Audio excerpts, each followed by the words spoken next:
আসসালামু আলাইকুম, welcome to my channel cooking with Tanzina.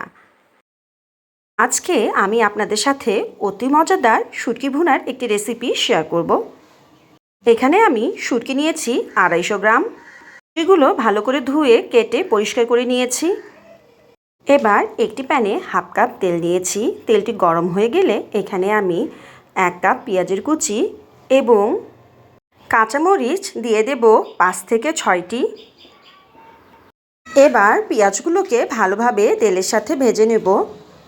পেঁয়াজগুলো যখন হালকা ব্রাউন কালার হয়ে আসবে তখন এখানে আমি আদা, রসুন এবং জিরা বাটা 2 টেবিল চামচ, গরম মশলা বাটা 2 টেবিল চামচ, মরিচের গুঁড়ো 1 টেবিল চামচ, কাশ্মীরি মরিচের গুঁড়ো 1 টেবিল চামচ,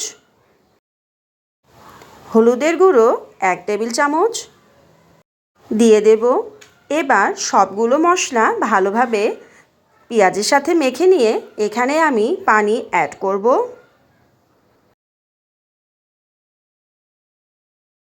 এখানে আমি স্বাদ মতো লবণ অ্যাড করব।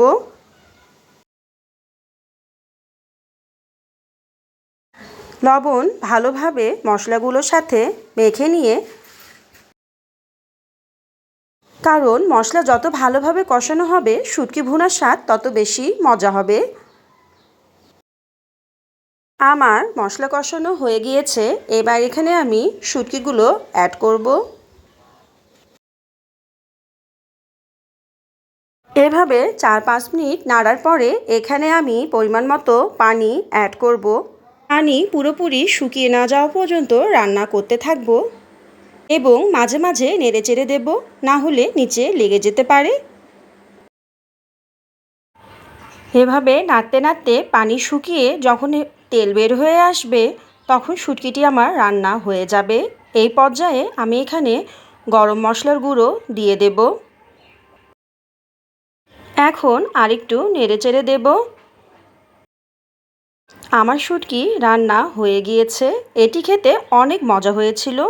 আশা করি রেসিপিটি আপনাদের ভালো লেগেছে। রেসিপিটি ভালো লেগে থাকলে লাইক, কমেন্ট, শেয়ার এবং সাবস্ক্রাইব করবেন। আল্লাহ হাফেজ।